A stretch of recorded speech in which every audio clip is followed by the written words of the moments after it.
तो Rajesh law centre में आप लोगों का स्वागत है। आज हम लोग समझेंगे कि क्या किसी SC/ST की भूमि जो प्लाटिंग हो रही है कहीं पे, उसे हम खरीद सकते हैं कि गैर SC/ST में? क्या उसका दाखिल खारिज हो सकता है?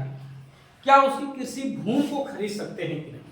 क्या उसका दाखिल खारिज हो सकता है कि नहीं? इन सभी टॉपिक को लेके बहुत कंफ्यूजन है, बहुत भ्रम है लोगों में, नहीं अधिकारियों में भी। आम जनता की तो बात ही छोड़िए, अधिकारियों में भी ये भ्रम है। तो अनुसूचित जाति या अनुसूचित जनजाति की कृषि भूमि कोई भी व्यक्ति खरीद सकता है कि नहीं? उसका दाखिल खारिज करा सकता है कि नहीं? उसकी कृषि भूमि जो प्लाटिंग हो रही है कहीं पे आवास के रूप में, उसको कोई व्यक्ति खरीद सकता है कि नहीं? और उसका दाखिल खारिज करा सकता है कि नहीं? इन टॉपिक्स पे मैं बिल्कुल क्लियर कट आपको बताऊंगा कि कानून क्या है। वैसे जो हमारे पुराने श्रोतागण हैं सब अच्छे से जानते हैं, फोन से भी संपर्क कर चुके हैं और कम से कम इससे जुड़े हुए कई सारे वीडियो चैनल पे ऑलरेडी अपलोड हैं। तो मैं एक बात आप लोगों को जरूरी फिर से बता दूं, इस जो नंबर यहाँ पे आपको दिया गया है, इस नंबर पे आप किसी भी तरह का कोई भी लीगल इंफॉर्मेशन ले सकते हैं। जो हमारे लायक होगा वो निश्चित तौर से आपको बताया जाएगा। हाँ, उसकी जो रीजनेबल फीस है वो आपको जमा करनी पड़ेगी, चाहे वो जमीनी का लेकर कोई मैटर हो, चाहे आपराधिक मैटर हो, उत्तराधिकार को लेकर के कोई मैटर हो, जो भी कोई डिस्प्यूट आपका हो। अब सबसे पहले हम लोग यहाँ चर्चा करते हैं कि SC/ST की प्लाट की भूमि का दाखिल खारिज है। तो मैंने टाइटल दिया है, उसमें मैंने कृषि भूमि लिख दिया है, प्लाट की भूमि लिख दिया है।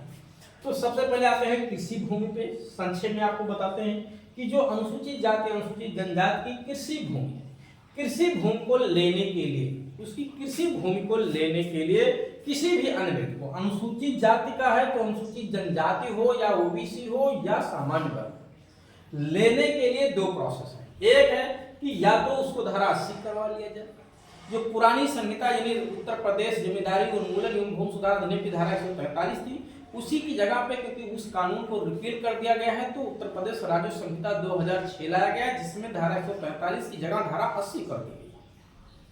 तो इस धारा का मतलब क्या है? ये धारा एक तरह से लिंग परिवर्तन का काम करती है। जैसे महिला से पुरुष बन जाना और पुरुष से महिला बन जाना लिंग परिवर्तन आज बड़े पैमाने पर आप लोग जानते हैं, उसी तरह से यहाँ भूमि का परिवर्तन हो जाता है, इसके रूप को चेंज कर दिया जाता है। कृषि भूमि है, जनरली सारी भूमियां लगभग कृषि भूमि होती हैं जो किसानों के पास है, उसका रूप चेंज करवाना, यानी अब साहब वो कृषि भूमि रिकॉर्ड में नहीं रहेगा। अब क्या होगा? अब वो आवास के रूप में यूज होगा या कमर्शियल प्रयोजन के लिए यूज होगा। अब उसमें फसल नहीं उगाया जाएगा। तो कृषि भूमि को अन्य रूप में चेंज करा करके धारा 80, इसी को कहते हैं भैया धारा 80 होगा, धारा 80 करा लीजिए। कौन करता है? कलेक्टर को ये पावर दी गई है, धारा 80 कर लीजिए। आप कलेक्टर कहिए चाहे जिला मजिस्ट्रेट कहिए, लगभग बात एक ही है। आम व्यक्तियों के लिए जो कानून का जानकार है वो यहाँ DM कहे तो अच्छा नहीं लगता है, वो कलेक्टर कहे या वो जिला अधिकारी कहे तो ज्यादा ठीक है। अब कृषि भूमि को या तो 80 करा के ले लीजिए या तो कलेक्टर से परमिशन करवा लीजिए, या तो कलेक्टर से परमिशन करवा लीजिए। बिना परमिशन के नहीं ले सकते तो धारा 98, ठीक। अनुसूचित जनजाति की है तो धारा 99। अनुसूचित जाति की भूमि अनुसूचित जनजाति का व्यक्ति भी बिना परमिशन के नहीं ले सकता, और अनुसूचित जाति का भूमि अनुसूचित जनजाति का व्यक्ति भी नहीं ले सकता। OBC और सामान्य तो खैर ले ही नहीं सकते, तो हर कोई जाता है। तो ये परमिशन करवा करके या जो है उसका रूप चेंज कर 80 करवा करके या परमिशन लेकर के भूमि को आप ले सकते हैं। अब बात रही प्लाट। प्लाट में दो कंडीशन है, ध्यान दीजिएगा। प्लाट में दो कंडीशन, जितनी भी प्लाट की भूमियां होती हैं आज का बड़ा फर्जीवाड़ा चल रहा, बहुत फर्जीवाड़ा चल रहा है। लोग क्या करते हैं, यहाँ तक सरकारी भूमियों को दूसरे की भूमियों को बेच दे रहे हैं। अपनी ही भूमि जो ऑलरेडी बिक के खत्म हो गई है, उसके नंबर का कोई भी हिस्सा नहीं रह गया, उसमें रकबा रह ही नहीं गया है, फिर भी बेच दे रहे हैं। जब आदमी कब्जा करने आता है तो कब्जे नहीं मिलता है उससे, ठीक है। जिस भूमि को बेच चुके हैं, जिस प्लाट को बेच चुके हैं, उसको रीप्लाटिंग कर देते हैं। यद्यपि सब लोग ऐसा नहीं है, लेकिन बड़े पैमाने पे ये जो है फर्जीवाड़ा चल रहा है और आम व्यक्ति इसमें परेशान हो जाता है, लालच में आ जाता है, फंस जाता है, बाद में होता है हमको फोन करता है या हमारे अधिवक्ता अन्य बंधुओं को फोन करता है, जहाँ से फिर बाद में क्या कोई कर सकता है जब फंस गए हुआ। ठीक है, पहले से ना आपको सजग रहना चाहिए था लेने से पहले। इसीलिए मैं हमेशा चेतावनी देता हूं कि कोई भी व्यक्ति भले चुपके ले रहा, क्योंकि जब भूमि लेने जाता तो बड़ा चुपके लेता है, कोई जान ना पाए, पड़ोसी को भी ना पता चल पाए। लेकिन कानून के साथ चुपके वाला खेल मत खेलिएगा। कानून आप देख लीजिएगा कि प्लाट की भूमि में कागज क्या है, रकबा क्या है, कहाँ पे वो भूमि है, कोई नहर तालाब की भूमि तो नहीं है, सरकारी भूमि तो नहीं है, प्रतिबंधित भूमि तो नहीं है। ठीक है, जब तक आप अच्छे से छानबीन न कर लीजिएगा तब तक भूमि को मत खरीदिएगा। इस नाते कि रुपया बहुत रखे, अगर ले लिए तो फिर रोगे, ये ध्यान रखना। ना तो मैं कुछ कर सकूंगा ना कोई परेशान होगी। ठीक है, तो लेने से पहले 20 बार छान लीजिएगा उसको। खुद अगर पता लगा सकते हैं तो लगा लीजिएगा, या किसी अधिवक्ता बंधु से पता करवा लीजिएगा। और नहीं कहीं काम कर पाएंगे तो फिर आप इस नंबर पे कॉल करिएगा, हम पता करवा के आपको बता देंगे। लेकिन उसकी जो फीस होगी वो आपको जमा करनी पड़ेगी। प्लाट की भूमि की स्थिति 2। लोग कहते हैं वो प्लाटिंग तो प्लाट है। अरे साहब, प्लाट है, आपके कहने से नहीं प्लाट है। कागज में जो लिखा है वो मान्य होगा। मैं कह रहा हूं कि ये प्लाट है लेकिन कागज में लिखा कुछ और है, तो मान्य कागज में जो लिखा है वो है। मैं जो कह रहा हूं वो नाम नहीं है। ठीक, बहुत सारे लोग भूमि बेचते समय अनुसूचित जाति जनजाति के हैं तो जात छिपा लिए, या दोनों पार्टियां मिलकर जात का उल्लेख नहीं की। बाद में पता चला कि वो तो अनुसूचित जाति की भूमि है, बिना परमिशन के ली गई है, तो रोगे। फिर ध्यान रखना, इस नाते लेते समय बड़ा सावधानी बरतना।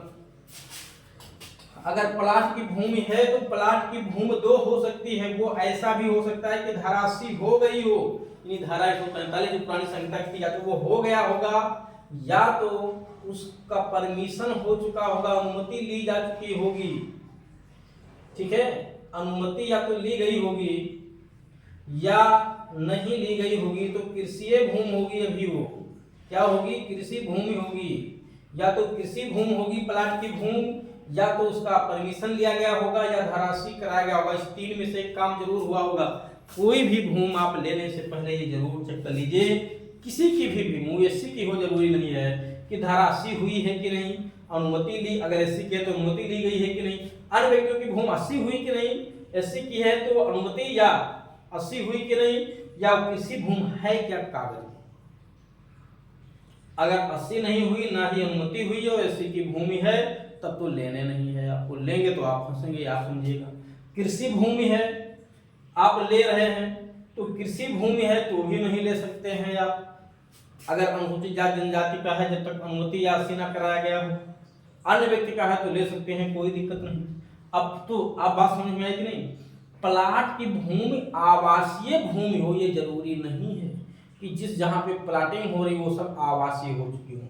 जब उस पर 80 करवाया जाएगा तब वो प्लाट की भूमि आवासीय कहलाएगी। तो अगर 80 करवा लिया गया है तो, और नहीं करवाया गया है तो कृषि भूमि होगी, फिर आवासीय नहीं होगी। तो चाहे आवासीय हो चाहे एग्रीकल्चरल लैंड हो, लेते समय आप कानून को यहाँ बड़े अच्छे से परखिएगा, नहीं तो बाद में पछताएंगे। दूसरी बात है, दाखिल खारिज होगा कि नहीं इस भूमि का। तो अगर कृषि भूमि या आवासीय भूमि जो प्लाट के रूप में हम ले रहे हैं, इसके भी दाखिल खारिज कराया जा सकता है। जिस तरह से एग्रीकल्चरल लैंड का दाखिल खारिज कराया जा सकता है, कोई रोक नहीं है, उसी तरह से अगर वो आवासीय भी हो गया, धारा 80 भी हो गया है, तो उसका भी जो है दाखिल खारिज कराया सकता है। कोई रोक कानून में नहीं है, पूर्ण रूप से छूट है। बट इस कानून की जानकारी या तो अधिकारियों को नहीं है, या होने के बाद भी वो डरते हैं कलम कहीं उनकी फंस ना जाए। ठीक है, या किसी अन्य कारण से नहीं करते हैं, ये तो वही बता सकेंगे। कहीं कहीं कुछ जिलों में होता है, कुछ जिलों में लोग नहीं करते हैं। क्यों नहीं करते हैं ये तो वही बताएंगे क्यों नहीं करते हैं। ठीक, बट उनको भी करना चाहिए। अगर कोई किसी का इशू होता है, कोई दिक्कत फंसती है, ठीक है, आप परेशान बिल्कुल मत होइए, निश्चित तौर से आप कॉल करिए, जितनी भी मदद हो सकेगी किया जाएगा आपका। अगर कृषि भूमि आप लेते हैं किसी अनुसूचित जाति जनजाति का, और उसमें भी आप परमिशन करवा लिए हैं, यानी जो है कलेक्टर से परमिशन ले लिए हैं, तो दाखिल खारिज उसका भी किया जा सकेगा। अगर बिना परमिशन के लिए हो तो जैसे ही दाखिल खारिज करने का एप्लीकेशन लगाओगे, दाखिल खारिज पे रोक हो जाएगी, अगली पार्टी आके ऑब्जेक्शन कर देगी, दाखिल खारिज होगा नहीं, बाद में जमीन भी जाएगी, पैसा भी जाएगा, मान सम्मान अलग से जाएगा, मुकदमा अलग से लड़ोगे, ठीक है। तो सबके सब नुकसान है। इस नाते जब भी भूमि लीजिएगा तो बड़ा जानबूझ के लीजिएगा। कृषि भूमि हो, वो प्लाटिंग हो रही तो प्लाट भी लीजिए, कोई दिक्कत नहीं, बट वो लीगल हो, ऑथराइज हो, सब कुछ कागज सही। और बात रही दाखिल खारिज का, तो चाहे वो आवासीय भूमि हो या गैर आवासीय हो, दाखिल खारिज किए जाने का प्रावधान दोनों कानूनों का दोनों भूमियों का साफ साफ कानून में लिखा है।